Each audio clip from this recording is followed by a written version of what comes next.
Welcome to the Ballroom Dance Channel.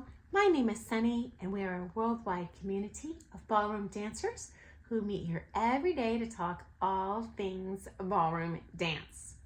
Today's topic, how much do pro ballroom dancers earn? Okay, number one, in a nutshell, according to the US government, the average is $30,000 to $100,000 a year. Next up, the national average for private lesson pricing is $40 to $75 for a half an hour to 45-minute lessons. And this incorporates pros of all skill levels. Big picture, you have people say they've been on Dancing with the Stars, and then you have a social dance person that never competed in their life, just teaching wedding couples. They might be charging $30 a lesson. So this is an average nationally. Okay. Judges make about 1/3 of that. So the ballroom judges do not make anywhere near as much as they would when they were teaching full time. This is why people tend to do it when they get a little more mature, because it's harder to dance all the time, right? Okay, number 3. I was at the Blackpool Congress one year, and this is like a ballroom dance conference. Lots of presentations, and Len Goodman did a presentation on the kind of averages for ballroom dance pro earnings, hours, etc. He said the average is about 18 lessons a week for full-time pro dancers. Now, when I was early on in my career, oh my goodness gracious, I was young, I had all the energy in the world, no healing time. Guys, I, in a bad week, would teach 40 hours. This day and age, I'm a no spring chicken. So I definitely think this is probably reality.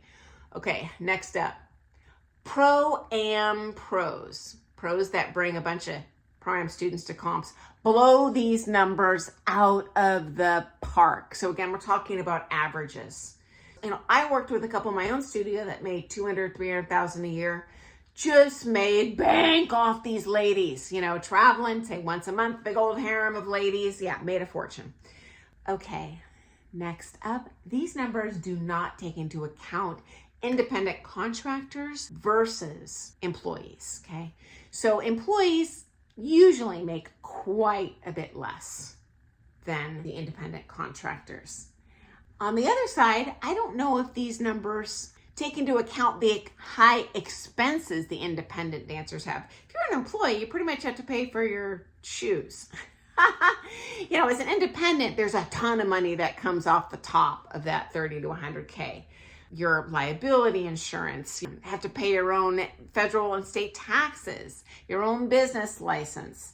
Health insurance costs a fortune in our country, especially if you are doing it solo and not an employee. QuickBooks, I have big CPA expenses. The list goes on and on. So I don't know if the numbers include that. My guess is not.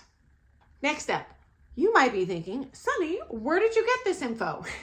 Well, it's available publicly, but you got to do a little digging or know where to find it. So there's this entity in the government called Prevailing Wage and Hour. I don't remember what division it's under, but when you sponsor a pro to come to the United States to teach at your studio on an international work visa, you can't just, hey, come teach and they fly in. No, there's a huge application process, which I've done. So not only did to fill out, a bajillion pieces of paper and a handwritten note from your mother, but more importantly, you have to guarantee that you're going to pay that pro, who's not an American citizen, more than what they call the prevailing wage, which is what the average American of their skill level would earn in your industry. And they do even break that down by skill level. Okay, so on there, they publish these wages and you have to guarantee a certain amount, substantial amount above that. So that's where I got these guys. Okay, final thought. A lot of people assume that the ballroom dance pros are making bank based off their competitive career. I got news for you guys. We make beans as a competitor. The cost of the comp is not covered by the winnings usually. As a matter of fact, often the amateurs get bigger scholarships than the pros do. My suspicion is, I don't know this for a fact, but it seems to me like the organizers will pay for the pro awards themselves, whereas a lot of those amateur scholarships that are awarded, somehow they sucker people into donating that money. My guess is probably it's going to be hard to get people to donate to pros who they're already paying a ton to for their lessons. But anyway, yeah, that's the case. You definitely make the majority of your living, well, A, as a pro-am competitor, or B, to a lot lesser extent teaching, C, a lot lesser extent judging. So anyway, that's how much pros make. Okay, guys, I look forward to seeing you first thing tomorrow morning for some more things ballroom dance.